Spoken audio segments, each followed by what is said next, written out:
नमस्कार विद्यार्थी मित्रांनो, स्वागत आहे आपलं भावाज IAS मध्ये. मी डॉक्टर महेंद्र चाटे. विद्यार्थी मित्रांनो, आपली पूर्व परीक्षा MPSC राज्यसेवा पूर्व परीक्षा जी आहे, कंबाईन ज्याला पूर्व परीक्षा म्हणतो राज्यसेवेसाठीची, ती एक 20 दिवसावरती आहे. 20 दिवसापेक्षाही कमी दिवस राहिले आहेत. तर बघा, आपला हा जो इनिशिएटिव्ह होता ना, या अश्वमेध काही कारणास्तव तो थांबवला होता, परंतु आता आपण सुरू केलेला आहे. बऱ्याचशा डिफिकल्टी असतात बघा, आता टेक्निकल प्रॉब्लेम वगैरे बऱ्याचशा काही गोष्टी येतात.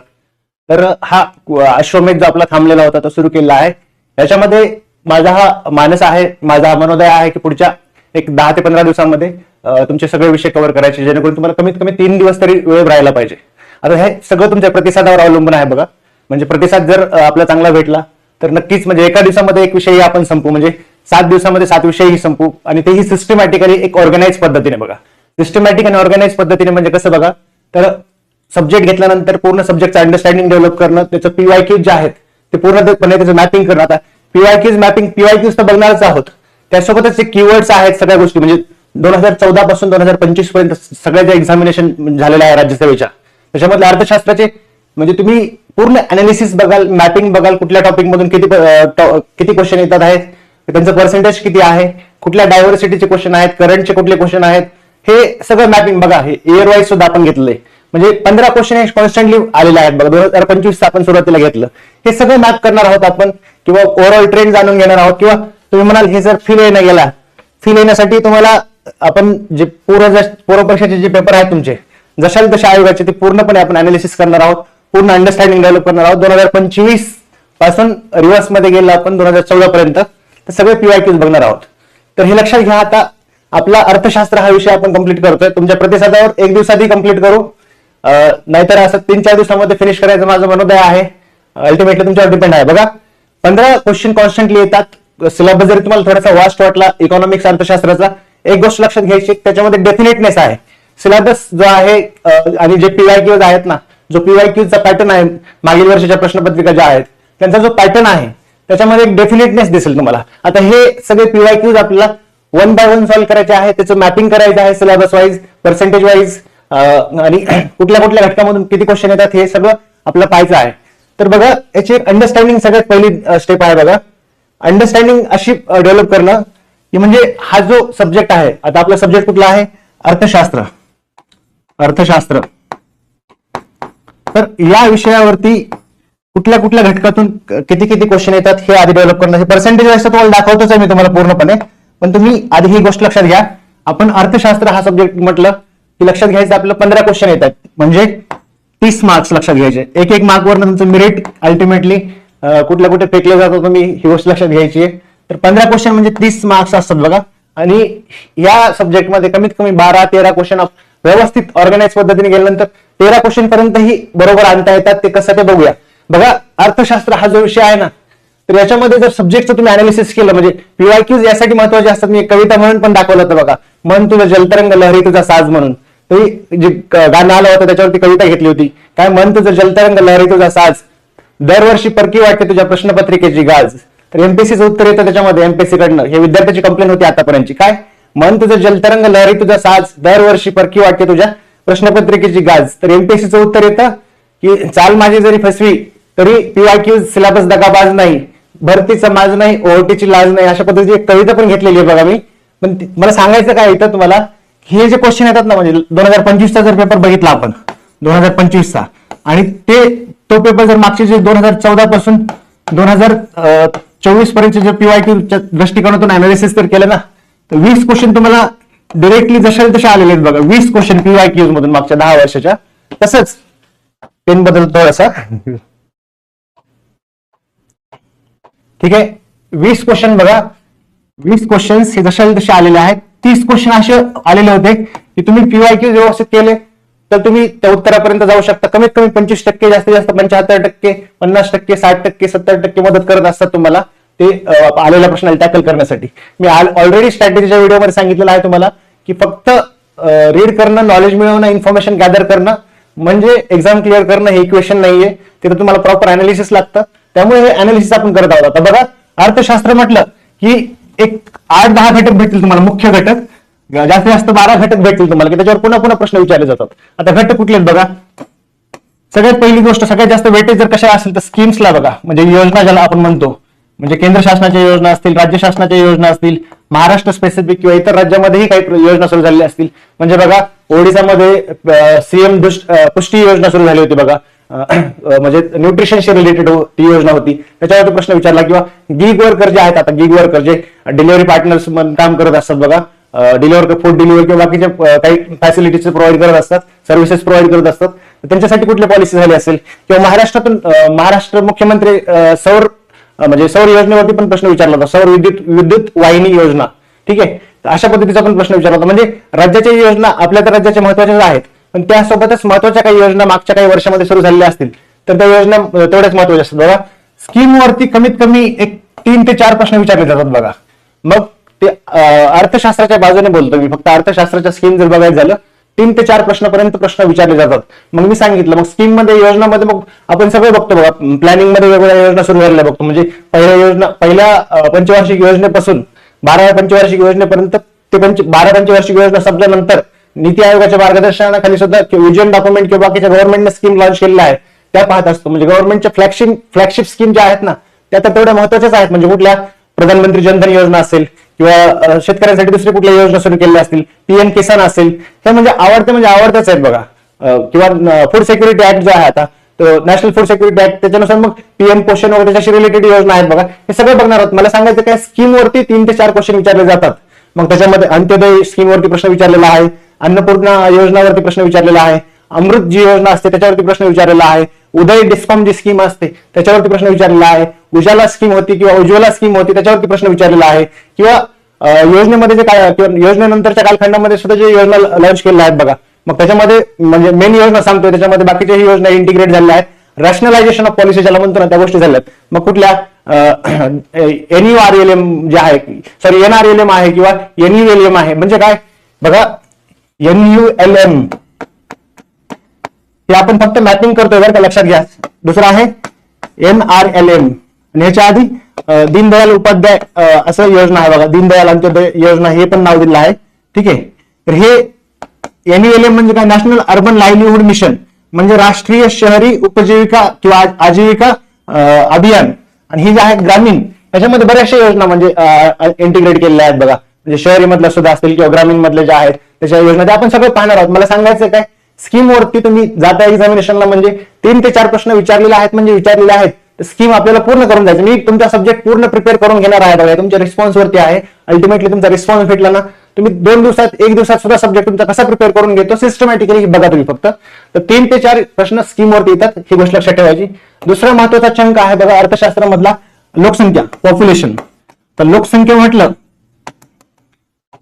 हे स्कीम मध्ये लक्षात घ्यायचं, केंद्राच्या योजना, राज्याच्या योजना, तसंच काही शासनांकडनं किंवा केंद्र सरकारकडनं, राज्य सरकार किंवा केंद्र सरकारकडनं इंटरनॅशनल ऑर्गनायझेशन जे आहेत, मग वर्ल्ड बँक आहे किंवा IMF आहे, यांच्यासोबत मिळून पार्टनरशिप मध्ये काही योजना तयार केल्या असतात वगैरे, त्या योजना सुद्धा महत्वाच्या आहेत. म्हणजे जे डिसएडव्हान्टेज सेक्टर जे आहे ना, म्हणजे महिलांच्या संबंधित योजना असतील किंवा SC ST OBC कम्युनिटी असतील किंवा बाकीचे स्कूलिंग म्हणजे वेगवेगळे सेक्टर आहेत बघा, आरोग्य क्षेत्र आहे, PM म्हणजे आयुष्यमान भारत जे आहे ती योजना असेल, किंवा बाकीच्या योजना म्हणजे इन्शुरन्स सेक्टर मधली योजना असतील बघा, राष्ट्रीय स्वास्थ्य विमा योजना असेल किंवा महात्मा फुले विमा योजना असेल महाराष्ट्रातली. म्हणजे वेगवेगळ्या स्तरावरच्या योजना आपल्याला व्यवस्थित करायच्या आहेत बघा. ही गोष्ट लक्षात घेतली म्हणजे मी सगळं करून घेणार आहे, त्यामुळे इथे जास्त डिटेलमध्ये सांगत नाही, इथं फक्त तुम्हाला पॅटर्न सांगतोय, क्वेश्चन कसे येतात ते. बरं, दुसरा आहे घटक पॉप्युलेशन. आता लोकसंख्या हा घटक एवढा महत्वाचा आहे, हा घटक जो आहे अर्थशास्त्रामध्ये तर विचारलाच जातो, परंतु त्यासोबतच जो भूगोलाचा पार्ट आहे त्याच्यामध्येही प्रश्न विचारले जातात. म्हणजे डोळे झाकून जरी तुम्हाला परीक्षेला जायचं म्हटलं की मी परीक्षेला चाललोय आणि फक्त तुम्ही लोकसंख्या व्यवस्थित टॉपिक करून गेलात तर तुम्हाला एक 3, 4, 5 इथपर्यंत प्रश्न तुमच्या लोकसंख्येवर येत असतात बघा. लोकसंख्या या घटकावर प्रश्न येत असतात. तुम्ही म्हणताल हे बोलणं खूप सोपं आहे सर, ते सगळ्या गोष्टीला जो क्रम आहे राज्यांचा किंवा त्याच्यातले वेगवेगळे इंडिकेटर आहेत, म्हणजे कुठले असतील, सर्वाधिक लोकसंख्या असेल, सर्वात कमी लोकसंख्या असेल, त्याच्यामध्ये पुन्हा भारताची असेल, भारतामध्ये उत्तर प्रदेश असेल किंवा बिहार असेल किंवा त्याच्यानंतर बंगाल असेल किंवा आंध्र प्रदेश, महाराष्ट्र 2 नंबरला येतो. तर हे जे राज्य आहेत किंवा घनतेमध्ये सुद्धा वेगवेगळे राज्य आहेत, घनतेमध्ये घनता सर्वात जास्त कोणाची, घनता सर्वात कमी कोणाची, हे म्हणजे वेगवेगळ्या राज्याच्या स्तरावर तर बघतोच, परंतु त्याच्यासोबतच आपण जगासोबत सुद्धा भारताच्या पॉप्युलेशनचं कंपॅरिझन करतो बघा. म्हणजे याच्यावरती 2दा प्रश्न विचारला आहे. 17.5 पॉप्युलेशन जे आहे, पॉप्युलेशन पर्सेंटेज, हे किती आहे भारताचं ग्लोबल पॉप्युलेशनच्या, जगाची जी लोकसंख्या आहे, ग्लोबल पॉप्युलेशन याच्या आपण किती आहोत 17.5. मग हे 17.5 जे आहे याच्यावरती प्रश्न दोनदा विचारलेला आहे किंवा त्याच्यापेक्षाही जास्त त्या गोष्टी इंटिग्रेट केलेल्या आहेत कुठे ना कुठे त्या प्रश्नामध्ये. तसंच हे कशानुसार होतं, सेन्सस 2011 म्हणजेच जनगणना जी झाली होती 2011ची, साधी जनगणना नव्हती, त्याच्यामध्ये स्पेशालिटी होती. सोशिओ इकॉनॉमिक सेन्सस होता तो, म्हणजे सामाजिक आर्थिकरित्या फॅमिलीची कॅटेगरी त्याच्यामध्ये कॅटेगरायझेशन केलं होतं, त्याच्यामध्ये वेगवेगळे इंडिकेटर यूज केले होते. तो सेन्सस जो आहे म्हणजे गरिबी मोजण्यासाठी कुठला वापरला जातो, डेटा वापरला जातो, किंवा महागाई मोजण्यासाठी त्याच्यामध्ये मग महागाई कुठल्या लेवलची मोजतो आपण, प्रोड्युसर लेवलला म्हणजे जो उत्पादक घटक आहे त्याच्या लेवलला आपण महागाई मोजतोय, की जे कंझ्युमर आहे कंझ्युमर मध्ये सुद्धा पुन्हा वेगवेगळं कॅटेगरायझेशन केलं आहे बघा. म्हणजे शेतकरी वर्ग असेल किंवा ते शेतमजूर वर्ग असेल किंवा इंडस्ट्रियल वर्कर असतील किंवा त्यांचा कंबाईन वगैरे घेतात हेडलाईन इंडेक्स काढण्यासाठी वगैरे, हे सगळं म्हणजे तुमच्या कम्फर्टनुसार. तुम्ही मला पूर्ण मराठीमध्ये सर वर्ड सांगा ते पण सांगेल, तो इश्यू नाहीये. आता फक्त स्कीम समजून घ्या एक्झामिनेशनची कशी येते. 3-4 प्रश्न याच्यावर विचारले जातात. पॉप्युलेशन वरती तुम्हाला सांगितलं 3, 4, 5 कमीत कमी एवढे प्रश्न विचारले जातात. भूगोलाचे याचे तर कंबाईन केलं विचारायचं नाही, दोन्ही एकच आहे. डेटा जो आहे 2011चा सेन्सस आहे, कुठं सर्वाधिक लोकसंख्या, सर्वात कमी लोकसंख्या, घनता असेल किंवा त्याच्यानंतर लिंग गुणोत्तर असेल, लिंग गुणोत्तरामध्ये सुद्धा पुन्हा वयोगटानुसार आहे, किंवा त्याच्यानंतर डेमोग्राफिक डिव्हिडंड ज्याला म्हणतो आपण, तो कुठं जास्त आहे कुठं कमी आहे, ग्लोबल लेवलला, इंडियाच्या लेवलला आणि महाराष्ट्रात सुद्धा डिस्ट्रिक्ट लेवलला, हे सुद्धा तेवढंच महत्वाचं आहे. त्याच्यासोबतच बघा साक्षरतेचा जो दर आहे त्याच्याबद्दल प्रश्न विचारले जातात वगैरे, मग पुरुष साक्षरता, स्त्रियांची साक्षरता वगैरे, त्याच्याबद्दल हे सगळ्या गोष्टी खूप व्यवस्थित विथ कीवर्ड्स तुम्हाला देईल बघा. तुम्हाला म्हणजे डोकं सुद्धा लावायची गरज पडणार नाही, एवढं सांगतो तुम्हाला. तर हे जे आहे तर हे प्रश्न विचारले जातात पुन्हा पुन्हा पुन्हा पुन्हा याच्यावरती. किंवा दुसरा डेटा दिला आहे बघा, कोणता 17.75. हा जो डेटा आहे तो आता वर्ल्ड पॉप्युलेशन फंड जो ऑर्गनायझेशन आहे आणि 2023 चा रिपोर्ट होता बघा, ज्यावेळेला भारत 1 नंबरला आला. हे कशानुसार, वर्ल्ड पॉप्युलेशन फंड नुसार. त्याच्यानंतर जनगणना झाली नाही 11 नंतर, म्हणून लेटेस्ट आकडा जो आहे त्याच्यानुसार मग 143 का 144 कोटी जे आकडा आहे भारताचा तो आहे. म्हणजे कसं माहितीये का, सोर्स चेंज झाला तर फिगर चेंज होतात, लक्षात घ्यायचं. याच्या बाबतीत सुद्धा सांगतो की बाकीच्या अनेक बाबतीमध्ये तुम्हाला रिपोर्टच्या बाबतीमध्ये सुद्धा तसं दिसेल बघा. आपण बघू आपण त्याच्यामध्ये लक्षात काय घ्या याच्यामध्ये, की पॉप्युलेशन मध्ये वेगळे फक्त आकडेवारीवर प्रश्न येतात का, नाही.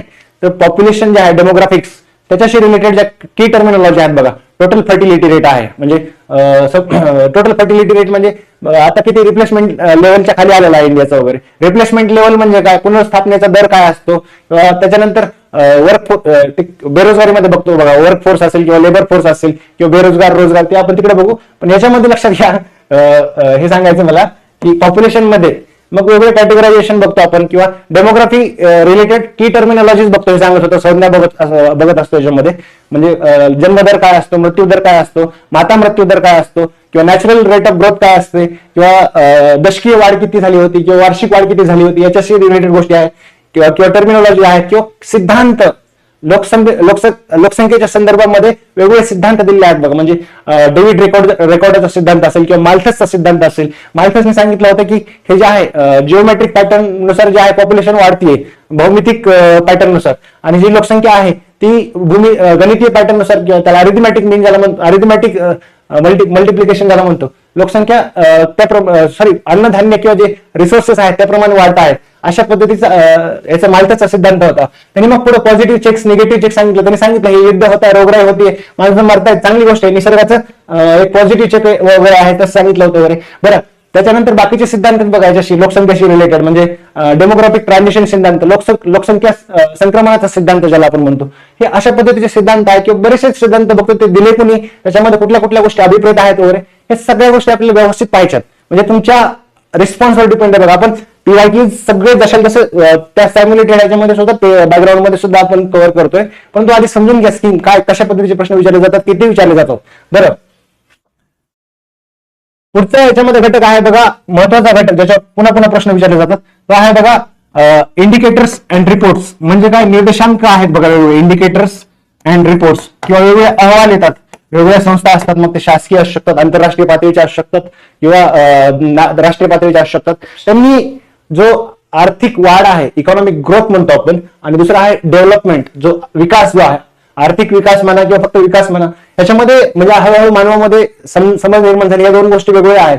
फक्त इकॉनॉमिक ग्रोथ झाली म्हणजे सगळ्यांकडे पैसा आला असं नाही, त्याचं डिस्ट्रीब्युशन जे आहे, विषमता जी आहे ते कमी करण्यासाठी सुद्धा प्रयत्न करावे लागतात वगैरे. त्याच्याशी रिलेटेड सुद्धा वेगवेगळे कोएफिशियंट आहेत बघा, गिनी कोएफिशियंट आहे किंवा त्याच्याशी रिलेटेड कर्व आहे, हे आपण बघू. सध्या काय सांगायचं तर इंडिकेटर्स अँड रिपोर्ट्स वरती प्रश्न किती विचारले जातात, तर कमीत कमी बघा इंडिकेटर्स अँड रिपोर्ट्स वरती कमीत कमी 2 प्रश्न तरी येतात बघा.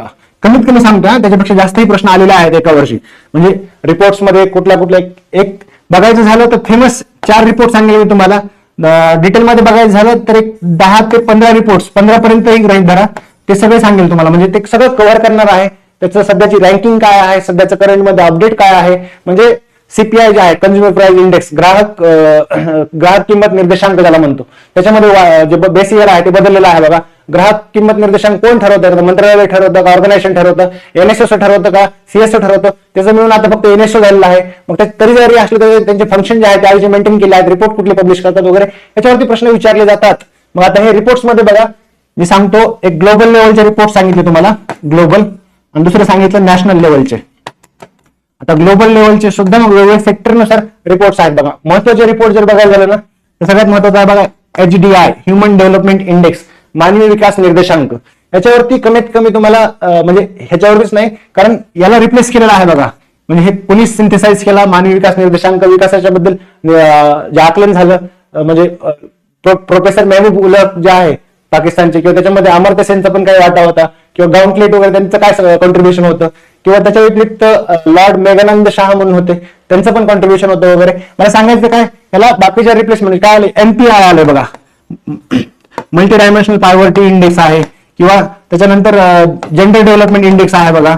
आता जेंडर डेव्हलपमेंट इंडेक्स म्हणजे लिंग विकास निर्देशांक. आता जेंडर डेव्हलपमेंट इंडेक्स हा वेगळा आहे बघा जेंडर इनइक्वॅलिटी इंडेक्स पेक्षा. म्हणजे हे प्रश्न विचारलेला आहे कन्फ्युज करण्यासाठी. जेंडर इनइक्वॅलिटी इंडेक्स जो आहे त्याच्यामध्ये सगळ्याच गोष्टी येतात. कुठल्या तुमचं म्हणजे रिप्रोडक्टिव्ह हेल्थ कशी आहे ते येतं, किंवा एम्पॉवरमेंट कशी आहे, म्हणजेच महिला सक्षमीकरण कशा पद्धतीचं केलेलं आहे ते येतं. कुठल्या गोष्टी येतात GI मध्ये, रिप्रोडक्टिव्ह हेल्थ आपलं कव्हर फक्त मॅपिंग करतोय आपण, लक्षात घ्या. रिप्रोडक्टिव्ह हेल्थ येते, त्याच्यानंतर एम्पॉवरमेंट येते, महिलांचं सक्षमीकरण कशा पद्धतीचं केलेलं आहे, त्याच्यानंतर लेबर फोर्स पार्टिसिपेशन पण येतं बघा. लेबर फोर्स पार्टिसिपेशन म्हणजे काय, जे वर्क फोर्स आहे किंवा लेबर म्हणजे प्रत्यक्ष कार्यरत महिला कामामध्ये गुंतलेल्या. कारण इकॉनॉमीमध्ये याच्या आधी उदाहरण सांगितलं बघा, म्हणजे अब्दुल कलामांना विचारलं होतं. अब्दुल कलामांनी त्यांना राष्ट्रपती म्हणून नियुक्त केल्यानंतर त्यांच्या एका ऍडवायझरला विचारलं व्हॉट इज दिस GDP. तर त्याने त्या ऍडवायझरने उत्तर दिलं होतं अब्दुल कलामांना की if you hire a maid and if you paid the salary to that maid, म्हणजे तुम्ही एखादी लेडी हायर करताय तुमचं घरगुती काम करण्यासाठी, स्वयंपाक करण्यासाठी वगैरे, आणि मग तुम्ही जर सॅलरी पे करताय तर that will be considered as GDP. आणि if you marry that maid आणि if you stop paying that salary then that will not be considered in GDP. याच्या संदर्भात सुद्धा बघतोय आपण. याच्या संदर्भात फिनॉमिना आहेत बघा वेगळ्या, म्हणजे कशा पद्धतीचं त्यांचं कॉन्ट्रीब्युशन मोजलं जात नाही वगैरे, किंवा आता त्याचं कसं त्याला अकाउंट कसं केलं जातं वगैरे. ठीक आहे. तर ह्या गोष्टी आहेत. किंवा GDI जे आहे म्हणजे जेंडर डेव्हलपमेंट इंडेक्स, त्याच्यामध्ये HDI सारखंच एलिमेंट आहेत बघा. म्हणजे नॉलेज त्याच्यामध्ये सगळे एलिमेंट आहेत, आपण सगळं बघायचंय, काही काळजी करू नका. फक्त लक्षात घ्या हे इंडेक्स आहेत, त्याच्याबद्दल प्रश्न विचारले जातात. बरं, त्याच्यानंतर पॉवर्टी इंडेक्स आहेत बघा. पॉवर्टी इंडेक्स म्हणजे त्याच्यामध्ये ग्लोबल हंगर इंडेक्स, जागतिक भूक निर्देशांक, ग्लोबल हंगर इंडेक्स हा सुद्धा महत्वाचा आहे बघा. त्याच्याबद्दलची रँकिंग सुद्धा तेवढीच महत्वाची आहे. म्हणजे जेवढं मानवी विकास निर्देशांक महत्वाचा आहे, सगळं आपण तुम्हाला डेटा सुद्धा काही करायची गरज पडणार नाही. तुमचा फक्त रिस्पॉन्स राहू द्या. खरंच सांगतो तुम्हाला, मी एका दिवसामध्ये एक विषय खूप व्यवस्थितपणे पूर्ण मॅपिंग सेट घेतो आपण. तर हे लक्षात घ्या, हे याच्यावरती प्रश्न विचारले जातात. आणखी निर्देशांक आहेत, म्हणजे स्टॅटिक मधलंच बघायचं झालं तर पकली नावाचा एक इंडेक्स आहे बघा, physical quality of life index आहे, त्याच्याबद्दल प्रश्न विचारले जातात. त्याच्यामधले कुठले घटक येतात वगैरे, किंवा तो म्हणजे जरी आता तेवढं हे नसलं तरी प्रश्न विचारलेले आहेत रिसेंटमध्ये सुद्धा. ग्रुप B ग्रुप Cच्या प्रश्नपत्रिका सुद्धा अनालाइज करून बघा, राज्यसेवेच्या बघा, असे प्रश्न विचारले आहेत. बरं, त्याच्या व्यतिरिक्त आणखी कुठले इंडेक्स आहेत बघा. इनइक्वॅलिटीच्या संदर्भात जी विषमता आहे ना, आर्थिक विषमता, इनइक्वॅलिटीच्या संदर्भामध्ये सुद्धा काही रिपोर्ट येत असतात बघा. म्हणजे आपण त्याच्या संदर्भात काही कोएफिशियंट म्हणजे गुणांक वगैरे बघतोच, किंवा कर्व बघतो, पण विषमतेच्या संदर्भामध्ये काही रिपोर्ट सुद्धा येतात बघा. पामा रिपोर्ट आहे, किंवा एक फ्रेंच इकॉनॉमिस्ट आहेत बघा, त्यांचा पण रिपोर्ट येत असतो, किंवा वर्ल्ड इनइक्वॅलिटी लॅब त्यांचा पण रिपोर्ट येत असतो. हे सगळं तुम्हाला एका जागेवर सगळं अवेलेबल करून देणार आहे सगळ्या गोष्टी, तर लक्षात घ्यायचंय. बरं, त्याच्या व्यतिरिक्त आणखी नीती आयोगाने सुद्धा काही इंडेक्स काढलेले आहेत, त्याच्यावरती प्रश्न विचारलेले आहेत बघा. रँकिंग जे आहे राज्यवाईज वगैरे ते प्रश्न विचारलेले आहेत बघा. म्हणजे रिपोर्ट्स मध्ये किंवा निर्देशांकामध्ये कुठल्या कुठल्या वर्ल्ड बँकचे पण काही रिपोर्ट आहेत, IMF चे काही रिपोर्ट आहेत, सगळं सांगतोय. म्हणजे तुम्हाला तोंडपाठ असेल वर्ल्ड बँकचा कुठला रिपोर्ट आहे, IMF चा रिपोर्ट कुठला आहे, हे सगळं त्याच्यातले कॉम्पोनंट कुठले आहेत, त्याची रँकिंग काय आहे सध्याची. फक्त लक्षात घ्या की असे प्रश्न विचारलेले आहेत. नॅशनल लेवलचे, ग्लोबल लेवलचे रिपोर्ट किंवा वर्ल्ड ट्रेड ऑर्गनायझेशन त्याच्या संदर्भामध्ये त्यांचे पण काही रिपोर्ट असतात वगैरे. बरं, रिपोर्ट सगळं व्यवस्थित करायचे आहेतच. ठीक आहे. त्याच्यानंतर महत्वाचं कॉम्पोनंट आहे बघा प्लॅनिंग. प्लॅनिंग मध्ये सगळ्याच गोष्टी घेतो मी याच्यामध्ये. काय तुम्ही अर्थव्यवस्था काय असतात, अर्थव्यवस्थेचे प्रकार कुठले कुठले असतात, मग त्याच्या मालकी हक्कानुसार कसे असतात, किंवा त्याच्यामध्ये इंटरफेअर मार्केटचा आहे का सरकारचा आहे त्याच्यानुसार कसे असतात, हे म्हणजे प्लॅनिंग मध्ये आपण बघत असतो. म्हणजे त्याच्या व्यतिरिक्त राष्ट्रीय उत्पन्न जे आहे ते कसं मोजमाप केलं जातं, राष्ट्रीय उत्पन्नाचे मोजमाप करण्याच्या वेगळ्या पद्धती आहेत. त्याच्यामध्ये कुठलं इन्कम येतं कुठलं नाही ते बजेटमध्ये तर आपण ते कॅपिटल अकाउंट, करंट अकाउंट पाहतच असतो. ठीक आहे. त्याच्यामध्ये मग त्याच्यामध्ये पुन्हा सब डिव्हिजन आहे ते बघू, पण हे इक्वलचं अकाउंट लक्षात वेगळं घ्या. याच्यामध्ये राष्ट्रीय उत्पन्नामध्ये म्हणजे जीडीपी बघतो, जीएनपी बघतो, एनडीपी बघतो, एनएनपी बघतो, किंवा बाकीचे जे म्हणजे काय स्थूल राष्ट्रीय उत्पादन असतं किंवा उत्पाद किंवा म्हटलं जातं. म्हणजे व्हॅल्यू ऍडिशन जर मोजलं, फक्त मूल्यवर्धन जर मोजलं याच्यामध्ये, तर ते फक्त ते कसं मोजलं जातं, किंवा याचं सुद्धा वर्ष चेंज केलं बघा. जीडीपी मोजण्याचं जे वर्ष होतं 2011-12 केलं होतं, 2004-5 हे करून आतापर्यंत किती वेळा रिव्हिजन झाली, 8वी 9वी 10वी रिव्हिजन काय, हे म्हणजे याचं रिव्हिजन म्हणतो वर्षाचं. आता वर्ष जे आहे ते 2022-23 घेतलंय कशासाठी, तर राष्ट्रीय उत्पादन मोजण्यासाठी वगैरे. WPI चेंज झाला नाही, होलसेल प्राइस इंडेक्स जो आहे तो बदललेला नाही, सीपीआयचं वर्ष बदललं आहे, किंवा index of industrial production IIP याचं वर्ष बदललं आहे, किंवा याचं जीडीपी मोजण्याचं वर्ष बदललं आहे बघा. हे महत्वाचं आहे. हे बघितलं आपण. तर हे बघितल्यानंतर प्लॅनिंग काय असते, म्हणजे फक्त एवढं जीडीपी कसं मोजायचं, म्हणजे जीडीपी कसा असतो ते वेगळ्या पद्धती बघितलं. At market price, at factor cost हे सगळं बघणार आहोत आपण.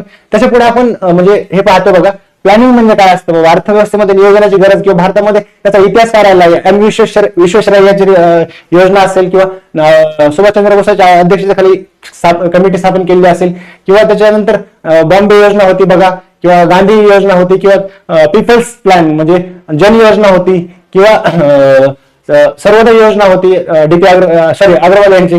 तर हे लक्षात घ्यायचंय. म्हणजे हे आपण सगळं बघणार आहोत. याच्यावरती प्लॅनिंग वरती किती प्रश्न विचारले जातात, किमान 2 प्रश्न विचारले जातात बघा. ते कधी कधी 3 पर्यंत जातात, कधी 4 पर्यंत जातात. तसं बघायचं झालं तर अनालिटिकल प्रश्न सुद्धा जर काउंट केले, म्हणजे कसं प्लॅन डॉक्युमेंटचा जर विचार केला, प्लॅन डॉक्युमेंट मधले खाली खाली कुठल्या गोष्टी, म्हणजे नियोजन कागदपत्र जे होतं त्याच्यामध्ये कुठल्या स्कीम नव्हत्या किंवा वगैरे, त्याच्याबद्दल किंवा गरिबीचं आकलन केलं जातं बघा. म्हणजे गरिबी कुठल्या वर्षापासून कुठल्या वर्षापर्यंत कमी झाली वगैरे, अशा आकलनात्मक प्रश्न जर बघितले ना प्लॅनिंगचे, किंवा पॉप्युलेशनचं सुद्धा याच्यातच बघतो आपण प्लॅनिंग मध्ये. पॉप्युलेशन वाढते कमी होते कोणत्या काळामध्ये, मग त्याच्या स्टेजेस कुठल्या कुठल्या होत्या पॉप्युलेशन वाढण्याच्या, रॅपिड पॉप्युलेशन ग्रोथ कधी झाली होती, मृत्यू आधारित ग्रोथ कधी झाली होती, जन्म आधारित ग्रोथ कधी झाली होती, हे सगळं आपण बघणार आहोत. म्हणजे तिकडे तर पॉप्युलेशन मध्ये बघतो, पण इकडे पण वर्षाच्या संदर्भामध्ये बघायचं असतं. प्लॅनिंग मध्ये मग ही हिस्ट्री बघितली, मग प्लॅन सुरुवात केली, मग प्लॅन 12 प्लॅन पूर्णपणे आपला त्याच्यामध्ये प्लॅन कधी सुरू झाला, म्हणजे 51-56 पासून 61 पासून 66 ते 69 मध्ये प्लॅन हॉलिडेज म्हणतात त्याला. 1980चा प्लॅन जे होते ते त्याला काय म्हणतात, किंवा त्याच्या पुढच्या 90च्या वेळेस पण झाला होता प्रॉब्लेम, त्यावेळेला सुद्धा जे प्लॅन आहेत त्याला काय म्हणतात, रोलिंग इयरली प्लॅन म्हणतात किंवा रोलिंग प्लॅन म्हणतात. हा जो फरक आहे ते सुद्धा लक्षात घ्यायचंय. तर प्लॅनिंग मध्ये मग प्रत्येकाचं एकक काय होतं, म्हणजे हेराल्ड डोमर असेल, किंवा सुकमा चक्रवर्ती असेल, किंवा ब्रह्मानंद वकील असेल, हे जे म्हणजे घटक आहेत, म्हणजे कशाच कुठल्या मॉडेलवर आधारित तो प्लॅन होता, किंवा त्याच्यामध्ये कुठले महत्वाचे प्रोजेक्ट झाले. म्हणजे प्रत्येक प्लॅन मध्ये महत्वाचे प्रोजेक्ट आहेत बघा. पहिल्या प्लॅन मध्ये बघायचं झालं, दुसऱ्या प्लॅन मध्ये, तिसऱ्या, सगळं तुम्हाला तोंडपाठ असेल. ही माझी गॅरंटी तुम्हाला एवढं सांगतो, फक्त तुमचा रिस्पॉन्स राहू द्या. याच्यामध्ये सगळं सांगतो बरं का. म्हणजे नॅशनल एक्सटेन्शन प्रोग्राम कधी सुरू झाला, किंवा कम्युनिटी डेव्हलपमेंट प्रोग्राम पहिल्या याच्यामध्ये सुरू झाला होता, किंवा दुसरा जे होता म्हणजे डिझर्ट डेव्हलपमेंट प्रोग्राम कधी सुरू झाला, किंवा IADP म्हणजे इंटिग्रेटेड एरिया डेव्हलपमेंट प्रोग्राम कधी सुरू झाला. हे सगळ्या गोष्टी मराठीत सुद्धा सांगतो, तुम्हाला काळजी करू नका. फक्त काय लक्षात घ्यायचंय, प्रश्न जे आहेत प्लॅनिंग वरती 3-4 प्रश्न विचारले जातातच, आणि अनालिटिकल बघितलं तर त्याच्या पुढेही जातात प्रश्न. मग त्याच्यामध्ये वेगवेगळे कारखाने कुठले सुरू झाले होते, म्हणजे कोणाच्या साह्याने सुरू झाले होते, कुठल्या राज्यामध्ये सुरू झाले होते, किंवा सिंचन प्रकल्प असतील, म्हणजे भाकरा नांगल असेल, किंवा दामोदर कोसी असेल, किंवा त्याच्यानंतर बाकीचे जे कारखाने होते, म्हणजे लोह कारखाने असतील, किंवा मिनरल ऑइलचा नुनमतीचा आसाम मधला कारखाना असेल, याच्यावरती पुन्हा पुन्हा प्रश्न विचारलेले आहेत. तर प्लॅनिंग वरती 3-4 प्रश्न गृहीत धरून चालायचं. अनालिटिकल बघितलं तर तेही वाढतात. तर प्लॅनिंग व्यवस्थित करायचं आहे त्याच्यामध्ये. मग त्याच्यामध्ये वाढ किती प्रायोजित होती, साध्य किती झाली, महागाई किती राहिली, महागाई वाढली कमी झाली, त्याच्यानंतर त्याच्यामध्ये इन्व्हेस्टमेंटचा दर काय होता, महागाई, त्याच्यानंतर सेव्हिंग जी होती बचतीचा दर किती राहिला होता, हे सगळं तुम्हाला फॉर्म्युल्यामध्ये मांडून देतो. फक्त ह्याच विषयाचं नाही, सगळ्या विषयाचं फक्त आपला प्रतिसाद राहू द्या, ही गोष्ट सांगतोय मी तुम्हाला, रिक्वेस्ट करतोय. ठीक आहे. तर प्लॅनिंग पूर्णपणे आपल्याला व्यवस्थित बघायचं. म्हणजे प्लॅनिंग मध्ये पुन्हा प्रकार असतात बघा, इंडिकेटिव्ह प्लॅनिंग, पर्स्पेक्टिव्ह प्लॅनिंग, याच्याबद्दल प्रश्न विचारलेले आहेत.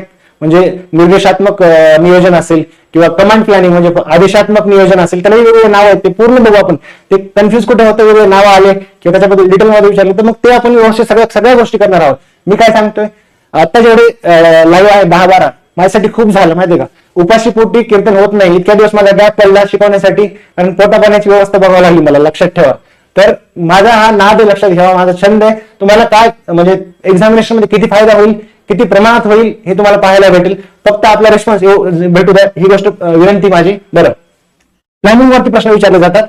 मग प्लॅनिंगचे प्रकार वगैरे बघितले, त्याच्यामध्ये हे बघितलं किंवा नीती आयोग 12 प्लॅन संपलं का, त्याचे अध्यक्ष कोण होते, उपाध्यक्ष कोण होते, त्याचे मॉडेल कशावर आधारित होते, योजना प्रकल्प, त्याच्यानंतर महागाई, बचतीचा दर, सेव्हिंगचा दर, जे साध्य झालेली वाढ आहे, इकॉनॉमिक ग्रोथ, ते बघत असतो. किंवा कुठे निगेटिव्ह झाली किंवा कुठल्या क्षेत्रावर भर दिला होता, म्हणजे ऊर्जा क्षेत्रावर 7व्या योजनेमध्ये दिला होता, 10व्या योजनेमध्ये कशावर दिला होता, 3ऱ्या योजनेमध्ये दोन्हीवर दिला होता, अॅग्रीवरती आणि हेवी इंडस्ट्रीवरती. पहिल्या योजनेमध्ये अॅग्री, दुसऱ्या याच्यामध्ये हेवी इंडस्ट्री. स्वावलंबन कधी होतं, गरिबी हटावची घोषणा कधी देण्यात आली, कुठल्या योजनेमध्ये इंटिग्रेट करण्यात आलं त्यांना त्या गरिबी हटावच्या घोषणेला, किंवा 20 पॉईंट प्रोग्राम जो आहे, 20 कलमी कार्यक्रम ज्याला आपण म्हणतो, त्याच्यामध्ये कुठले कुठले घटक येतात वगैरे सगळं विचारलेलं आहे. म्हणजे हे प्लॅनिंग मधल्या योजना सगळ्या महत्वाच्या आहेत, ही गोष्ट लक्षात ठेवायची. त्याच्यानंतर जो कालखंड आहे, पोस्ट प्लॅनिंग कालखंड म्हणून आपण, नीती आयोग कालखंड म्हणून. नीती आयोगाने मग त्यांचं विजन डॉक्युमेंट आहे किंवा त्यांच्या गायडन्स खाली वेगवेगळ्या योजना आहेत. मग जनधन योजना सांगितलं मी तुम्हाला, किंवा त्याच्यानंतर बाकीच्या योजनाची नावं सांगितली तुम्हाला सगळे, आणखी खूप डिटेलमध्ये करणार आहोत कव्हर. बरं, त्याच्यानंतर महत्वाचा टॉपिक कुठला आहे याच्यामध्ये, तर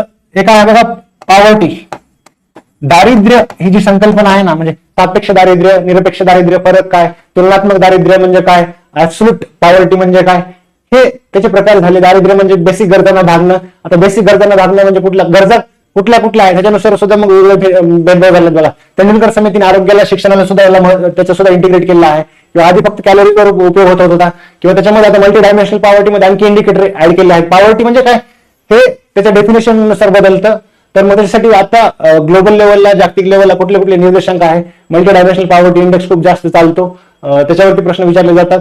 मग तो पॉवर्टी म्हणजे काय सांगितलं तुम्हाला. मग पॉवर्टी, गरिबी मोजण्याच्या वेगवेगळ्या संकल्पना, गरिबीच्या संकल्पना, ऍब्सोल्यूट पॉवर्टी म्हणजे काय, म्हणजे काय म्हणतो त्याला, प्रचंड दारिद्र्य म्हणून आपण त्याला, एक्स्ट्रीम पॉवर्टी. त्याची सुद्धा वर्ल्ड बँकची जी लाईन होती ना, आता वर्ल्ड बँकची जी लाईन होती ती $3 झाली आहे बघा. $3 आधी किती होती, $2.15. हे 5 वर्षाला बदलत राहिलेलं आहे आतापर्यंत. त्याची किती सिरीज आहे, याच्या आधी किती वेळा झाली, कधी कधी झाली, हे सुद्धा बघायचं आपलं सगळं. मला सांगायचं काय, मग हे दारिद्र्य मोजण्यासाठी मग त्याच्यानुसार सुद्धा कॅटेगरायझेशन केलं बघा. म्हणजे पर कॅपिटल जीडीपी किती आहे, म्हणजे IMF आहे, वर्ल्ड बँक आहे, त्यांचे वेगवेगळे रिपोर्ट आहेत, त्यांनी कॅटेगरायझेशन केलं आहे. वर्ल्ड ट्रेड ऑर्गनायझेशन आहे, जागतिक कामगार संघटना जे म्हणतो, त्यांनी कॅटेगरायझेशन केलं आहे. Developing country, develop country, under develop country, list develop country, हे तुम्हाला प्रत्येकाचं कॅटेगरायझेशन वेगवेगळं सांगेल मी तुम्हाला सगळ्या गोष्टी. तर काय, तर वर्ल्ड पॉवर्टी लाईन जी आहे ती आता बदलली आहे, किंवा इंडियामध्ये सुद्धा पॉवर्टी लाईन बदलल्या आहेत. मग त्याच्यासाठी वेगळ्या कमिट्या होत्या, मग ते शासकीय लेवलला मांडलेल्या कमिट्या होत्या, किंवा काही खाजगी व्यक्तीने सुद्धा ते मोजण्याचा प्रयत्न केला होता. जसं आपण इथे इतिहास बघतो तसं जीडीपी मध्ये सुद्धा जीडीपी मोजण्याचा प्रयत्न केला होता बघा. कोणी दादाभाई नौरोजींनी केला होता, किंवा लॉर्ड कर्झन होते, किंवा त्याच्यानंतर हे जोशी खंबाटा, आणखी बरेच नाव आहे त्याच्यामध्ये. तसं इकडे सुद्धा पॉवर्टी मोजण्यामध्ये सुद्धा तिकडचं हिस्ट्री आहे. कोणी जीडीपी मोजण्याचा प्रयत्न केला होता दादाभाई नौरोजी पासून. तसं इकडे पॉवर्टी मोजण्यामध्ये सुद्धा नावं आहेत बघा, 10-15 नावं आहेत बघा. म्हणजे कुठले ओझा कमिटी असेल बघा, किंवा लकडवाला कमिटी असेल, त्याच्यानंतर तेंडुलकर असेल, रंगराजन कमिटी असेल, पंगाडिया ग्रुप असेल, किंवा त्याच्या आधी बघा ह्याच्यामध्ये मिन्नास म्हणून होते. मिन्नास त्यांनी कमिटी, मी सांगितलं काय, वर्ष बदललं, नाव बदललं, डेफिनेशन बदलली, आकडेवारी बदलते, त्यामुळे कन्फ्युज व्हायचं नाही. याच्या आधी सुद्धा प्रश्न विचारले आहेत. 83ची गरिबी किती होती, 87ची, म्हणजे एकाच प्रश्नामध्ये गरिबीचे आकडे दिले होते. 83ची, 87ची, त्यांना तुम्हाला माहित पाहिजे त्या कालखंडामध्ये कोणी मोजली होती आणि कोणत्या वर्षाची. बऱ्याच वेळेला असं होतं की इयर सुद्धा ओव्हरलॅपिंग होतात, त्याच वर्षाची पुन्हा वेगवेगळ्या इकॉनॉमिस्ट. काही काळजी करू नका, तुम्हाला पूर्णपणे अनसेट, म्हणजे जे कन्फ्युजन असेल किंवा कॉम्प्लिकेशन असेल काहीच राहणार नाही. एवढा प्रतिसाद झाला, मी सांगतो तुम्हाला, एका दिवसात विषय संपवतो तुमचा उद्या, पण एवढा प्रतिसाद पाहिजे मला कमीत कमी. ठीक आहे, तर वर्ल्ड पॉवर्टी लाईन जो आहे, तर वर्ल्ड पॉवर्टी लाईन बघितलं की बाकीचं भारतामध्ये कमिटी म्हणजे दारिद्र्य मोजण्यासाठी कुठल्या म्हणजे आधी स्वातंत्र्याच्या आधी कोणी मोजली होती, स्वातंत्र्यानंतर कोणी मोजली, त्याच्यानंतर शासकीय कुठले होते म्हणजे फक्त कॅलरी लाईन वरती कोणी मोजली, त्याच्यामध्ये सुद्धा कॅलरीचे प्रकार येतात बघा. म्हणजे 2400 कॅलरी 2100 कॅलरी कोणी दिलं, ओझाने दिलं होतं की कोणी दिलं होतं, किंवा त्याच्यामध्ये कमी केलेलं आहे बघा 2150 किंवा 2390 2290 कॅलरी वगैरे हे बदल केलेले आहेत, म्हणजे कधी केलेले आहेत वगैरे, कशामध्ये केले आहेत, हे सगळं बघायचं आहे आपल्याला. तर गरिबीवर सुद्धा कमीत कमी एवढे प्रश्न गृहीत धरून त्याला किती 1-2 प्रश्न तरी कमीत कमी किंवा जास्तीत जास्त 3 प्रश्न गृहीत धरून त्याला तेवढे प्रश्न विचारले जातात. मग ह्याच्यामध्ये गरिबी मोजण्याच्या पद्धती बघितलं, गरिबीचे प्रकार बघितलं, त्याच्यानंतर गरिबी कुणी कुणी मोजली, हे सगळं एकही नाव तुमचं विसरणार नाही याची गॅरंटी घेतो मी. त्यांचं इयर असेल, त्यांचं आकडेवारी असेल, फक्त रिस्पॉन्स राहू द्या बरं, ठीक आहे. आणि पॉवर्टीचं बघितलं, दारिद्र्याचं, त्याच्यानंतर म्हणजे दारिद्र्य निर्मूलनाचे कार्यक्रम जे आहेत ना, म्हणजे ते सुद्धा प्रश्न विचारला जातो बघा. दारिद्र्य निर्मूलनाचे कार्यक्रम कुठले कुठले होते, म्हणजे स्त्रियांचं दारिद्र्य कमी करण्यासाठी असेल, एसएचजी ग्रुप असेल, सेल्फ हेल्प ग्रुप, त्याचा कुठल्या नावाने प्रोग्राम आहे सध्या, म्हणजे नॅशनल रुरल लाईव्हलीहूड मिशन जे सांगितलं तुम्हाला, राष्ट्रीय ग्रामीण आजीविका मिशन किंवा अभियान, त्याच्यामध्ये सेल्फ हेल्प ग्रुपला कसं इंटिग्रेट केलेलं आहे, मग त्यांना कुठल्या योजना आहेत किंवा त्यांना फायदा काय दिला जातो, त्यांना बिझनेस करण्यासाठी इनिशियल कॅपिटल दिलं जातं, मग त्याचं इंटरेस्ट सबवेन्शन दिलं जातं, मग त्याच्या योजना कुठल्या आहेत, ड्रोन दिदी असेल, लखपती दिदी असेल, हे सगळं विचारलं जातं. तर ही गोष्ट लक्षात घ्यायची. म्हणजे दारिद्र्य निर्मूलनाच्या योजना आपण इकडे सांगितलं म्हणून जास्त इथे सांगत नाही, त्याच्यामध्ये सगळ्याच योजना येणार बघा. म्हणजे फायनान्शियल इन्क्लुजनच्या आहेत ना, वित्तीय समावेशन, त्याच्या योजना असतील, किंवा वेगवेगळ्या सेक्टरच्या, म्हणजे मायनॉरिटी सेक्टर जे असतं ना, म्हणजे मायनॉरिटी कम्युनिटी जे असते ना, किती कम्युनिटी आहेत मायनॉरिटीमध्ये हे सुद्धा माहित पाहिजे आपल्याला, व्यवस्थित लक्षात घ्यायचं. त्याच्यामध्ये मग मायनॉरिटी कम्युनिटीसाठी नई रोशनी असेल, नई मंजिल असेल, किंवा बाकीच्याही काय काश्मीरसाठी किंवा नॉर्थ ईस्ट साठी वगैरे योजना सुरू केल्या आहेत, त्याच्यावरती प्रश्न विचारले जातात. ही गोष्ट लक्षात घ्यायची. बरं, पॉवर्टी नंतर महत्वाचा टॉपिक आहे बघा, इन्फ्लेशन. इन्फ्लेशन म्हणजे काय, महागाई. तर याच्यावरती महागाई असेल, आणि पुढचं आहे बघा फायनान्शियल सिस्टीम. आता फायनान्शियल सिस्टीम मध्ये सगळं इन्क्लूड करतो बघा, कुठलं बँकिंग असेल, किंवा मनी मार्केट असेल, नाणे बाजार ज्याला म्हणतो, किंवा त्याच्यानंतर कॅपिटल मार्केट असेल, भांडवल बाजार म्हणतो, किंवा नॉन बँकिंग फायनान्शियल इन्स्टिट्यूशन असेल, किंवा कोऑपरेटिव्ह सोसायटीचा टॉपिक असेल, फायनान्शियल इन्क्लुजनचा टॉपिक असेल, ते सगळे फायनान्शियल सिस्टीम मध्ये आपण इन्क्लूड करतो. त्याच्यावर किमान 1-2 प्रश्न विचारले जातात. आरबीआय आहे म्हणजे रिझर्व्ह बँक ऑफ इंडिया, त्याचे कार्य असतील, त्याच्यामध्ये मॉनिटरी पॉलिसी कमिटी आहे बघा, महागाई कंट्रोल करण्यासाठी वगैरे, त्या गव्हर्नमेंटचं काय अग्रीमेंट झालेले असतात वगैरे, किंवा आरबीआयचं म्हणजे बेस काय, त्याचं फंक्शन काय, बँक ऑफ द बँक आहे, तसं वर्ल्ड लेवलला कुठली बँक ऑफ द बँक आहे. मग ह्याच्यामध्ये सुद्धा अपेक्स बँक म्हणजे वेगवेगळ्या टाईपचे बँक्स आहेत बघा. म्हणजे नाबार्ड बँक असेल, एक्झिम बँक असेल, कधी स्थापन झाली, त्याचा उद्देश काय, हे याच्यावरती प्रश्न विचारले जातात, किंवा त्यांचे वार्षिक वित्तीय वर्ष विचारलं जातं.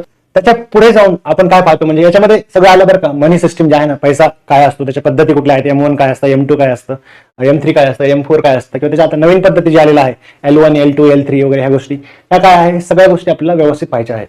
बरं, फायनान्शियल सिस्टीमच्या व्यतिरिक्त कुठल्या गोष्टीवर, कुठल्या घटकावर प्रश्न विचारला जातो, तर बघा याच्यामध्ये SDG, MDG जे आहेत ना, म्हणजे मिलेनियम डेव्हलपमेंट गोल आणि सस्टेनेबल डेव्हलपमेंट गोल, हे 2000 पासून 2015 साठी होते, हे 2015 पासून 30 साठी आहेत. मग याच्यामध्ये किती होते, 7 होते, 8 होते, याच्यामध्ये किती आहेत, 17 आहेत, 16 आहेत. बघा एकदा तुम्ही.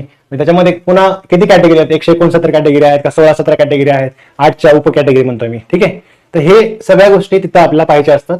बरं, म्हणजे सस्टेनेबल डेव्हलपमेंट गोल कधी, म्हणजे त्याची ओरिजिन कधी झाली, कुठल्या कॉन्फरन्समध्ये झाली, मिलेनियम डेव्हलपमेंट गोलची जी ओरिजिन आहे ती कधी झाली, कुठल्या कॉन्फरन्समध्ये झाली, त्याच्यामध्ये ह्या गोष्टी निर्मितीच्या मागे कुठल्या ऑर्गनायझेशन आहेत, त्याच्यासोबतच कुठल्या गोष्टीवरती, म्हणजे काय सस्टेनेबल डेव्हलपमेंट गोल कुठले आहेत, मिलेनियम डेव्हलपमेंट गोल कुठले आहेत, कुठले नाहीत, म्हणजे तुम्हाला वर्ड टू वर्ड माहित पाहिजे. याच्यावरती प्रश्न विचारलेला आहे, ही गोष्ट लक्षात घ्यायची. बरं, त्याच्यासोबतच पुढचा टॉपिक आहे बघा याच्यामध्ये, म्हणजे टॅक्सेशन, म्हणजे कर पद्धती जे त्याला म्हणतो ना आपण. कर पद्धती म्हणजे वेगवेगळे प्रत्यक्ष कर काय असतात, अप्रत्यक्ष कर काय असतात, त्याच्याशी रिलेटेड काही सिद्धांत आलेले आहेत बघा. लाफर कर काय असते, फिलिप कर काय असते, अनएम्प्लॉयमेंट वगैरे ह्या गोष्टी ज्या आहेत ना टॅक्सेशनशी रिलेटेड, त्या गोष्टी म्हणजे डायरेक्ट टॅक्सेस कुठले आहेत, इनडायरेक्ट टॅक्सेस कुठले आहेत, मग सध्याचं टॅक्सचं कोडिफिकेशन कसं झालं आहे, इनडायरेक्ट टॅक्सचं कोडिफिकेशन कसं जीएसटीच्या फॉर्म मध्ये झालं आहे, किंवा कुठल्या आणखी राज्यांकडे अबाधित आहे टॅक्सेस, केंद्राकडे कुठले कुठले टॅक्सेस आहेत, टॅक्सेसचं डिस्ट्रीब्युशन कसं होतं, ह्या गोष्टी बघत असतो आपण, ठीक आहे. त्याच्यासोबतच म्हणजे वेगवेगळे कर, नवीन काही कर पण लावले जातात, किंवा काही जुने कर कमी केले जातात वगैरे. बजेट जे डॉक्युमेंट आहे, म्हणजे पब्लिक फायनान्स लिहून टाकतो मी त्याच्यामध्ये. पब्लिक फायनान्स म्हणजे सार्वजनिक वित्त ज्याला म्हणतो आपण.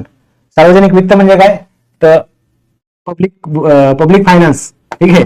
म्हणजे काय, आपण जे बजेट गव्हर्नमेंट पब्लिश करतं, पब्लिक फायनान्स, सार्वजनिक वित्त, गव्हर्नमेंट जे बजेट पब्लिश करतं ना, बजेटमधले कुठल्या कुठल्या प्रोव्हिजन आहेत, कुठल्या कुठल्या तरतुदी आहेत बजेटमध्ये, मग त्या बजेटमधल्या कुठल्या कुठल्या योजना आहेत किंवा टॅक्सेशन कशा पद्धतीचं लावलं जातं वगैरे, किंवा बजेट तयार करताना, अर्थसंकल्प तयार करताना कुठल्या कुठल्या स्टेप्स आहेत, कशा पद्धतीने म्हणजे त्याला कायदेशीर मान्यता देणं संसदेमार्फत, किंवा त्याच्या आधी लेखानुदान असतं बघा, किंवा मागणी अनुदान असते, किंवा क्रेडिट वेगवेगळ्या पद्धतीचे आहेत, किंवा ग्रँट्स आहेत, सबसिडी वगैरे, त्याच्यावरती प्रश्न विचारला जातो. म्हणजे याच्यावरती पब्लिक फायनान्स वरती 1-2 प्रश्न पकडून चला, टॅक्सेशन वरती 1 ते 2 प्रश्न पकडून चला बघा. ही गोष्ट लक्षात ठेवायची. बरं, पब्लिक फायनान्स बघितलं, टॅक्सेशन बघितलं, बँकिंग सिस्टीम मध्ये मनी वगैरे इकडे बघतो आपण. ठीक आहे. त्याच्या व्यतिरिक्त ट्रेड हा एक महत्वाचा कॉम्पोनंट आहे बघा. ट्रेड म्हणजे काय, व्यापार. आता व्यापार कशा कशा पद्धतीचा चालतो, कुठे कुठे चालतो, म्हणजे अंतर्गत व्यापार असेल किंवा परकीय व्यापार असेल, मग तो परकीय व्यापाराचे वेगवेगळे सिद्धांत आहेत बघा. म्हणजे परकीय व्यापाराचा तुलनात्मक वेळ लाभाचा सिद्धांत असेल, किंवा त्याची जनरलाइज थिअरी आहे, किंवा त्याचा क्लासिकल सिद्धांत आहे, किंवा त्याच्या आधी मर्केंटालिझम म्हणून नावाचा सिद्धांत आहे. ह्या गोष्टी विचारल्या जातात. म्हणजे ट्रेड याच्यावरती 1-2-3 प्रश्न पकडून चला बघा. मग ट्रेडचं कंपोजिशन कसं आहे भारताचं, याच्यामध्ये ट्रेडचं कंपोजिशन म्हणजे कुठल्या कुठल्या देशासोबत भारताचा व्यापार आहे, कुठल्या वस्तूचा, कुठल्या सेवाच्या याच्यामध्ये जास्तीत जास्त व्यापार कोणाचा आहे. तसं टॅक्सेशन मध्ये आपण याच्यामध्ये काही ग्लोबल टॅक्स वगैरे लावले जातात, ते पण पाहायचं असतं आपल्याला. बरं, ट्रेड व्यापारामध्ये आणखी काय पाहतो आपण, तर व्यापाराशी रिलेटेड काही टर्मिनॉलॉजी आहेत, बॅलन्स ऑफ ट्रेड असेल वगैरे, किंवा बॅलन्स ऑफ पेमेंट असेल, किंवा पब्लिक फायनान्समध्ये बजेट जे असतं ते कसं बनतं, करंट अकाउंट असेल, कॅपिटल अकाउंट असेल, त्याच्यामध्ये कुठल्या कुठल्या गोष्टी असतात, हे गोष्ट त्याचा म्हणजे सब कॅटेगरायझेशन कशा पद्धतीने झालेलं आहे, हे प्रश्न विचारले जातात. ही गोष्ट लक्षात घ्यायची. बरं, व्यापार बघितलं. मग व्यापाराच्या व्यतिरिक्त ग्लोबल गव्हर्नन्सचा एक कॉम्पोनंट आहे बघा. म्हणजे वैश्विक प्रशासन जे आहे ना, ते रिपोर्टच्या माध्यमात सुद्धा येतं. आणि दुसरं आहे संस्था, आंतरराष्ट्रीय संस्था ज्या आहेत ना, त्याच्या माध्यमातून आपला संपर्क येत असतो. ग्लोबल गव्हर्नन्स म्हणजे वैश्विक प्रशासन, त्याच्यामध्ये मी तुम्हाला सांगितलं वेगवेगळे अहवाल असतात, निर्देशांक असतात, ते वेगवेगळ्या संस्थांमार्फत पब्लिश केले जातात. तिथं तर येतं. पण वैश्विक आर्थिक प्रशासन बघताना वर्ल्ड ट्रेड ऑर्गनायझेशन जे आहे ना, त्याचं आधीच स्वरूप जे होतं गॅट, ते पूर्ण पाहतो, त्याची जर्नी पाहतो. गॅट पुन्हा आता गॅटचे काही तेव्हाचे कायदे WTO मध्ये सुद्धा कायम ठेवण्यात आले आहेत. गॅट्स नावाचा कायदा, सर्व्हिसेस रिलेटेड वगैरे, बाकीच्या काही गोष्टी बघा. म्हणजे नवीन नवीन इव्हॉल्व झाल्या. ट्रिक्स म्हणजे इंटेलेक्च्युअल प्रॉपर्टी जे आहेत ना, बौद्धिक संपत्ती जी असते ना, त्याच्यामध्ये म्हणजे पेटंट असतात वगैरे, त्याचं प्रोटेक्शन कसं झालं पाहिजे, त्यांना व्यापार करण्याचे 10-20 वर्ष जर त्यांचा कुलिंग ऑफ पिरियड असतो, त्यांना ती कशी पूर्ण संधी दिली पाहिजे वगैरे, याच्याबद्दल, किंवा कोणाची पेटंट व्हायलेट नाही झाले पाहिजे, त्याच्याबद्दल आपली इंडियाची पॉलिसी आहे, ह्या गोष्टी बघत असतो वगैरे. तर ग्लोबल गव्हर्नन्स मध्ये मग त्याच्या व्यतिरिक्त IMF आहे बघा, किंवा वर्ल्ड बँक आहे. वर्ल्ड बँकच्या सहयोगी बँका आहेत. वर्ल्ड बँकच्या सहयोगी बँका कुठल्या आहेत, म्हणजे सहयोगी बँकेच किंवा संस्था म्हणून आपण त्याला, आणखी बेटर राहील. म्हणजे IBRD असेल बघा, म्हणजे इंटरनॅशनल रिकन्स्ट्रक्शन ऑर्गनायझेशन आहे ही थोडक्यात. किंवा त्याच्यानंतर IDEA आहे बघा, इंटरनॅशनल डेव्हलपमेंट ऑर्गनायझेशन आहे, किंवा इंटरनॅशनल फायनान्स कॉर्पोरेशन आहे, हे महत्वाचं आहे. किंवा इंटरनॅशनल डिस्प्यूट सेटलमेंट जे असतात ना, मग इन्व्हेस्टमेंटच्या किंवा ट्रेड रिलेटेड जे वादविवाद निर्माण होतात वगैरे, त्याचं इंटरनॅशनल सेंटर फॉर डिस्प्यूट सेटलमेंटसाठी, ट्रेड डिस्प्यूट सेटलमेंटसाठी ती ऑर्गनायझेशन आहे. त्यांचं काही महत्वाचं म्हणजे कुठल्या याचा मेंबर, फाउंडेशन मेंबर आहे, भारत एवढ्या ऑर्गनायझेशनचा आहे. मिगा नावाची ऑर्गनायझेशन आहे बघा, मल्टीलॅटरल ऑर्गनायझेशन आहे ती मिगा, याचीच वर्ल्ड बँकची सहयोगी बँक आहे, त्याचा भारत मेंबर नाहीये. किंवा IMF मध्ये कोटा कसा ठरला जातो, SDR काय असतो, मग भारताचा कोटा किती आहे, सर्वात जास्त कोणाचा आहे, सर्वात कमी काळ कोणाचा आहे, मतदान कशा पद्धतीने केलं जातं वगैरे. किंवा WTO वर्ल्ड ट्रेड ऑर्गनायझेशन जे आहे ना, त्याचं गव्हर्नन्स, प्रशासन कशा पद्धतीचं चालतं. प्रशासनामध्ये मग मंत्रीस्तरीय परिषद असते बघा त्याची, किंवा त्याच्यानंतर बाकीची दुसरी परिषद असते, बाकीचे डेप्युटी तिथं कोणाला अपॉइंट केलं जातं वगैरे, किंवा त्याच्याशी रिलेटेड काही ट्रेड डिस्प्यूट वगैरे असतील त्याच्यावरती प्रश्न विचारला जातो बघा. म्हणजे ग्लोबल गव्हर्नन्सचे काही रिपोर्ट सांगितलं तुम्हाला, इंटरनॅशनल ऑर्गनायझेशन सांगितलं, जास्त नाही, ते 5-7 ऑर्गनायझेशन निघतात, 8 निघतील, 10 निघतील, जास्त त्याच्या पुढे नाही जात. ठीक आहे. तर हे महत्वाचं आहे, त्याच्यावरती प्रश्न विचारले जातात. किंवा त्याच्या व्यतिरिक्त इकॉनॉमिक्स मध्ये आणखी प्रश्न विचारले जातात बघा. इकॉनॉमिस्ट जे अर्थतज्ञ असतात ना, अर्थतज्ञ त्यांनी काही वेगवेगळे आपले ओपिनियन दिले आहेत बघा. म्हणजे बेरोजगारीबद्दल ओपिनियन दिलं आहे, किंवा ज्या विकासाच्या अवस्था आहेत ना वेगळ्या देशाच्या, त्याच्याबद्दल ओपिनियन दिलं आहे. किंवा विकास म्हणजे काय, आर्थिक वाढ कशा पद्धतीने करायला पाहिजे, बँकिंग वेगवेगळे ओपिनियन दिले. त्याचे सायंटिस्ट आहेत बघा, त्याचे इकॉनॉमिस्ट आहेत अर्थतज्ञ. कुठले कुठले आहेत, शुम्पिटर आहे, किंडलबर्गर आहे, किंवा त्याच्यानंतर नर्क्से नावाचा आहे बघा, जो देश गरीब असतो तो गरीब असतो म्हणणारा. किंवा बाकीचं आपण कार्लेल रास्किन आहेत, म्हणजे याच्याबद्दल बघतो. किंवा अल्फ्रेड वेब आहे, ज्यांनी म्हणजे कॉस्ट जे आहे ना, लोकेशन कुठल्याही उद्योगाचं ते कसं महत्वाचं असतं, कुठल्याही प्रॉफिट मिळवण्याच्या उद्योगामध्ये लोकेशनचं महत्व सांगितलं होतं वगैरे. शिलचा सिद्धांत आहे बघा, किंवा सेचा नियम आहे बघा, लाफर कर आहे, त्याच्यानंतर फिलिप कर आहे, त्याच्यानंतर गिनी कोएफिशियंट आहे. म्हणजे ह्या टेक्निकल टर्म जे महत्वाचे आहेत त्याच्याशी रिलेटेड वगैरे तेही महत्वाचं आहे, ही गोष्ट लक्षात ठेवायची. इकॉनॉमिक्स जे आहेत ना खूप व्यवस्थित घेऊ आपण, हा जो कॉम्पोनंट आहे तो पण. त्याच्यामध्ये जे मी सांगितलं शुम्पीटर आहे, रॅग्नर नक्स आहे, हे जसे आहेत त्यांनी काय सांगितलं होतं बाबा, डेव्हलपमेंटल बद्दल सांगितलं होतं. किंडलबर्गर आहे त्यांनी कशाबद्दल सांगितलं होतं, सगळं डिटेलमध्ये तुम्हाला पूर्णपणे क्लिअर झालेलं असेल एवढा विश्वास तुम्हाला देतो. बरं, याच्याबद्दल प्रश्न विचारले जातात. आणखी कुठला टॉपिक राहिला बघा, आपण सगळेच बघतोय. याच्यामध्ये आपण सुरुवात केली होती कुठून, पब्लिक फायनान्स याच्यापासून, योजनापासून. योजनामध्ये किती प्रश्न विचारले जातात, 3-4. पॉप्युलेशनवरती 3-4-5 पर्यंत प्रश्न विचारले जातात. निर्देशांकावरती प्रश्न विचारले जातात, 2-3 पर्यंत प्रश्न विचारले जातात. किंवा योजना ज्या आहेत त्याच्यामध्ये नॅशनल अकाउंट वगैरे, अर्थव्यवस्थेचे प्रकार वगैरे, त्याच्यावरती 3-4 प्रश्न विचारले जातात. गरिबीवरती 2-3 प्रश्न विचारले जातात बघा. त्याच्यानंतर महागाई जी आहे, चलनवाढ, त्याच्यावरती 1-2 प्रश्न विचारले जातात. त्याची कमिटी कुठली आहे, त्याचा अपॉइंट कोण करतात, त्याचे निर्देशांक कुठले आहेत वगैरे. बरं, त्याच्यानंतर ग्लोबल गव्हर्नन्स सांगितलं, ऑर्गनायझेशन वगैरे. एसडीजी, एमडीजी, सस्टेनेबल डेव्हलपमेंट गोल जे आहेत ते कुठले आहेत बघा. त्याच्यामध्ये म्हणजे आधी मिलेनियम डेव्हलपमेंट गोल आहेत ते कुठले आहेत, म्हणजे गरिबी असेल, दारिद्र्य असेल ते कमी करायचं वगैरे. किंवा त्याच्यानंतर म्हणजे तुम्हाला क्रमवारीनुसार माहित पाहिजे बरं का, एकदम ते व्यवस्थित सांगेल मी तुम्हाला. त्याच्यानंतर शिक्षण दिलं पाहिजे, किंवा जेंडर इक्विटी जे आहे ते दिली पाहिजे, किंवा सगळ्या गोष्टी तुम्हाला फॉर्म्युल्यामध्ये सांगतो, तुम्हाला काळजी करू नका.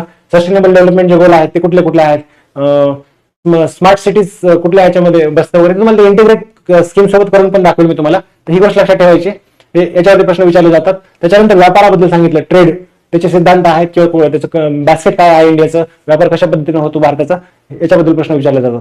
या सर्व टॉपिक वरती प्रश्न विचारले जातात आणि या प्रश्नांचं मिळूनच आपलं पीवायक्यूज बनतात. आता पीवायक्यूचं आपण व्यवस्थितपणे अनालिसिस तर करणारच आहोत, म्हणजे हे झालं मॅपिंग की कशा कशा प्रश्न विचारले जातात तुम्हाला. त्याच्यानंतर पीवायक्यूचं अनालिसिस करणार आहोत आपण. त्याच्यानंतर पूर्ण टॉपिक तुम्हाला एका दिवसात म्हटलं तरी शिकवतो मी तुम्हाला, तुमचा रिस्पॉन्स राहिला तर. नाहीतर 3-4 दिवसामध्ये प्लॅन आहे सांगितलं तुम्हाला. बरं, तर हे अशा पद्धतीने आपल्याला माहित पाहिजे की कशा कशावरती प्रश्न विचारले जातात आणि कुठल्या कुठल्या सेगमेंट मधून कशा पद्धतीचे प्रश्न विचारले जातात, अनालिटिकल किंवा straight forward, direct question, indirect question किती असतात वगैरे, हे सगळ्या गोष्टी आपण व्यवस्थित कव्हर करणार आहोत. म्हणजे याच्या व्यतिरिक्तही एखादा दुसरा पार्ट राहिला असेल तुम्हाला सांगायचा, तर सगळ्या गोष्टी कव्हर करणार आहोत. हे आपलं पहिलं लेक्चर होतं. धन्यवाद.